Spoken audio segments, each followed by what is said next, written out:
너 이거 원해? 와, 상황을 바꾸면 나 안 원해.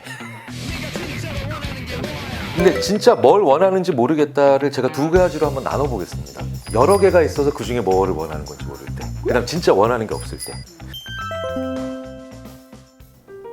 안녕하세요. 미진서재의 주인장 조미진입니다.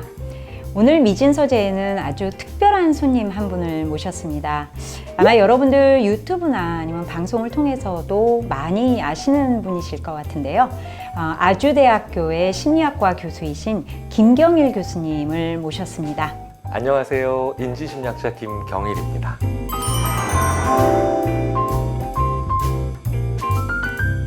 오늘 진짜 그 인지심리학자의 눈으로 본 여러 가지를 제가 여쭤볼 건데, 그런데 심리학자면 심리학자지 왜 인지심리학자입니까? 그게 조금 집안 배경이 좀 달라서 그래요. 아, 그래요? 네네. 그러니까 대부분 심리학이 철학자들한테 이렇게 왔잖아요. 네네네. 근데 저는 위로 이렇게 쭉 올라가 보면 팔대조 조상님이 하이니 헤르츠예요. 80.1MHz, 91.9MHz, 그 메가헤르츠, 헤르츠, 그러니까 전자기파, 헤르츠. 그러니까 저희가 물리학에서 나온 집안이고요. 그러니까 심리학자들이 철학으로부터 대부분 나온 사람들인데, 물리학에서 사람 마음도 어떻게 물리학적으로 연구하면 안 되겠냐, 그런 좀 전통을 가지고 있는 심리학이 인지심리학이라서, 그래서 심리학자들이 맨날 놀립니다. 야, 이공계 막 이러면서 놀려요. 저희들. 그러니까 좀 더 과학적이고, 뭐 약간 조금 더 공학적이고 수학 좋아하고. 그다음에 인문계인데 굉장히 덕후 같은 그런 실험실에서 막 이런 거 하는 거 좋아하는. 그럼 그런 인지심리학자에게 제가 좀 여쭙고 싶은 첫 번째 질문은, 얼마 전에 그 HR, 인사, 사람의 일을 다루는 후배들하고 제가 그 미진서재 그 상담을 좀 했습니다. 근데 이제 그 후배들은 인사를 하니까 이제 다른 조직 구성원들이나 뭐 리더들이 와가지고 이야기를 많이 할 거잖아요. 근데 이제 많은 구성원들이 요즘 이제 굉장히 맞닥뜨리는 도전, 아니면 본인이 이제 생각하기에 나 와서 회사 생활 진짜 열심히 하고 있고 지금 하기는 하는데 이게 내가 원하는 건지 잘 모르겠다. 그 다음에 내가 원하는 게 뭔지 잘 모르겠다 하는 사람들이 의외로 많다는 거예요. 그런 사람들은 지금 일도 하고 있고 좋은 잡도 있는데 도대체 그런 그 멘탈이 도대체 왜 그렇죠? 내가 좋아하는 것에 대해서 원한다라고 생각을 하잖아요. 그렇죠. 근데 저희가 연구해 보면 인지심리학에서 한 10년 전부터 많이 연구하는 게 그 want, 원하다, like, 좋아하다, 이게 완전 다른 시스템이라는 연구들이 많이 나와요. 네, 그러니까 이제 왜 방금 전에 내가 뭘 원하는데 뭘 원하는지 잘 모르겠다고 하시는 분들이 그 자주 빠지는 함정이, 하여튼 저희는 좀 작은 연구를 하니까 작은 연구 자체를 먼저 말씀을 드리자면, 너 이거 원해? 근데 조금 있다가 한 시간 있다가 상황을 바꾸면 나 안 원해. 이런 경우가 많아요. 근데 바로 그 실험적 세팅이 뭐냐면 바로 옆에 사람들이 있느냐 없느냐예요. 그러니까 왜 그 주위에 다른 사람들은 가지고 있는데 나만 안 가지고 있습니다. 그럼 굉장히 원하죠. 네, 근데 그건 나만 안 가지고 있는 사회적 압력이나 사회적 박탈감으로부터 벗어나기 위해서 강하게 원하는 건데, 근데 실제로 내가 진짜 좋아하는 거면 주위에 사람이 없어도 내가 좋아해야 되죠. 네. 그러니까 다른 사람의 평가나 다른 사람의 시선으로 자기를 대부분 그 자아 개념을 정립하는 사람들은 다른 사람들이 다 가지고 있는 건 내가 강력하게 원하려고 하는데 그 사람들이 옆에서 사라지면 나 뭐 원하고 있지? 이게 헷갈리는 거예요. 그러니까 이 그 후배님들께서 요즘 그런 고민을 많이 하신다는 건 평가의 기준이 조금 더 외부에 너무 많이 있는 거죠. 그래서 사실 조직 생활하면 어쩔 수 없지 않나요?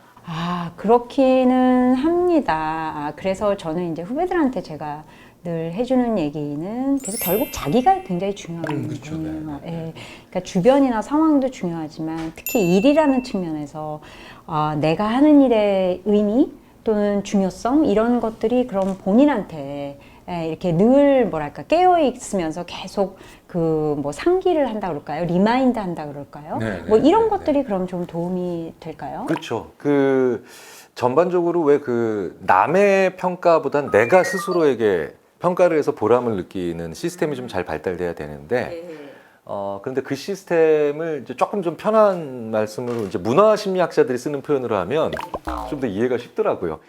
그러니까 그게 남의 감탄이 아니라 지가 감탄을 해야 되는데 스스로. 예, 그 남이 감탄하는데 너무 오랫동안 우리가 평가가 객관적이어야 되니까 만약에 예를 들어서 부장님이 과장님한테 김 과장 너무 잘했어 이러면 그 김 과장이 남의 감탄을 받고 내가 이거 잘 됐구나라고 알잖아요. 네.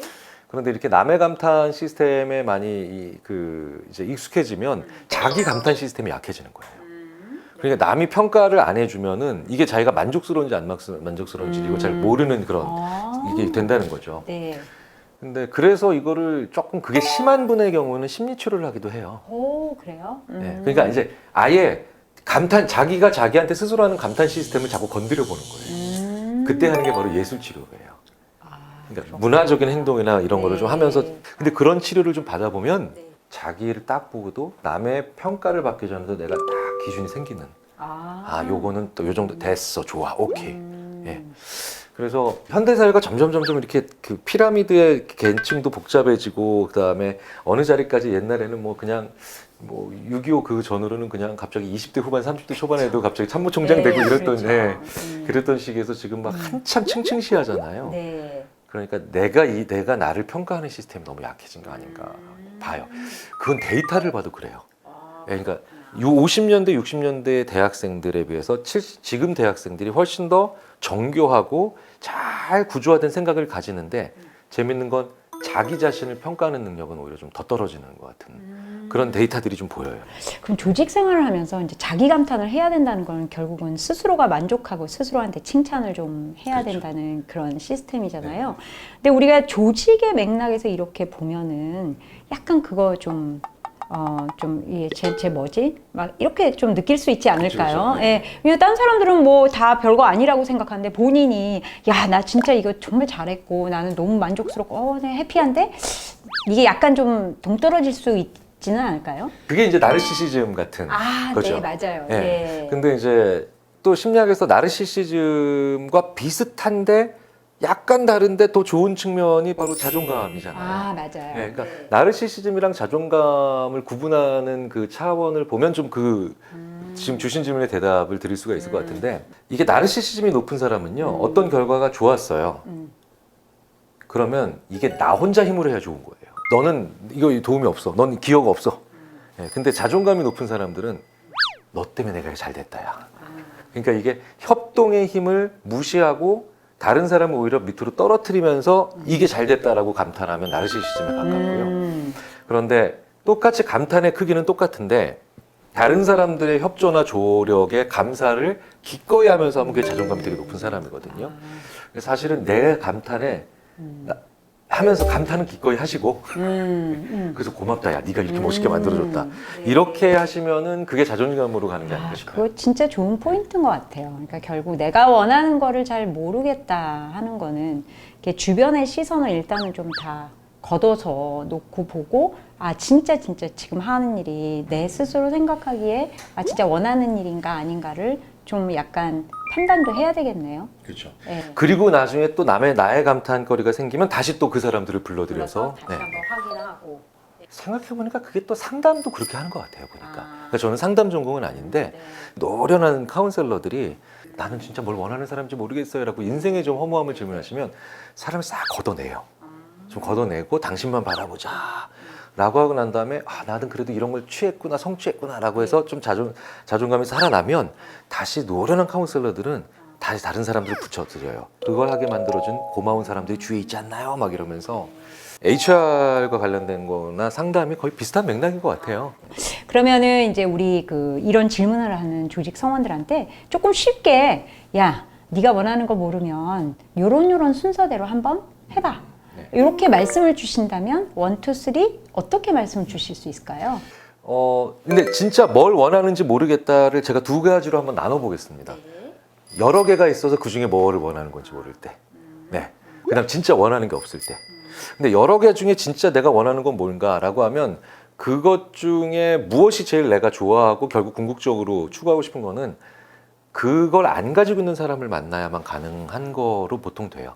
그러니까 내가 풍선을 너무너무 가지고 싶은데 저 풍선을 가지고 있는 애들 때문에 내가 저걸 원하는 건지 사실은 안 좋아하는데 그런데 아니면 진짜 풍선을 좋아하는 건지 그거는 그 아이들 보고 있으면 안 되죠. 풍선 안 가지고 있는 애들 틈에 들어가 봐야 여전히 풍선을 기억하고 있으면 떠올리고 있으면 내가 진짜 좋아하고 원하는 거죠.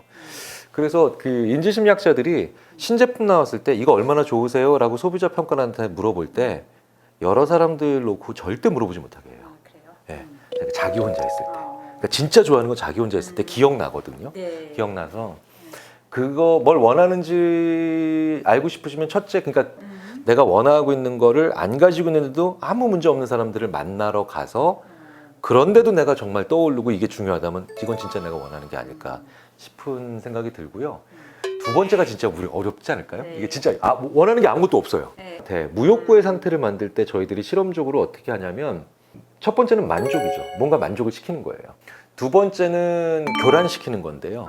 버스에 태워요. 네. 왜 그 옥장판 이런 거 주로 버스에서 팔리잖아요. 네네네. 네, 버스에서 팔리는데 그게 바로 뭐냐면 시끄럽게 막 정신없게 막 차창 밖으로 뭐 지나가고 시끄러우면 내가 뭘 원하는지를 잘 몰라요. 자 그러면 이걸 역으로 하면 내가 뭘 원하는지를 아예 모르겠다. 아무것도 없다. 그건 내가 지금 너무 교란된 상태. 그러니까 내가 욕구를 못 보는 상태가 됐을 가능성이 크다는 거죠. 그럼 명상하시는 게 제일 나아요. 조용히. 진짜. 네. 조용히 명상하시는 게 제일 나을 것 같고 네. 그 다음에 내가 너무 만족이 잘 돼 있는 상태다 라고 해도 사실 욕구가 안 돼 있거든요. 좀 조용한 상태에서 약간 침울할 때 살짝 긴장, 예, 침울. 예, 그런 게 들어갈 때 사실은 자기가 제일 잘 보인다고 얘기를 하거든요. 네네. 그래서 그런 상태에서 한번 조금 생각을 해보시는 게 좋지 않을까. 의외로 그런데요. 네. 그런 시간 거의 안 가져요, 현대인들이. 그렇죠. 예, 거의 안 네. 가져요. 예. 예, 그런 좀 뭐랄까 성찰의 메커니즘이랄까 이런 거가 이제 좀 강력하지 않은 거는 진짜 사실인 것 네, 같고요. 네, 네. 오늘 교수님 말씀이 좀 인지심리학자의 관점에서 야 지금 조직생활하면서 나 뭐 원하는지 잘 모르겠다. 결국 교수님 말씀 돌아가면 너를 들여다봐라. 그런 환경 만들고 약간 이런 의미가 아닌가. 예, 그러니까 제가 그 말씀을 드리고 싶었는데 그 워딩이 생각이 안 나가지고 했는데 그걸 그 한 번에 정리해 주시네요. 네. 제가 그 능력이 없어요. 그 두 번째 질문 제가 좀 드릴게요.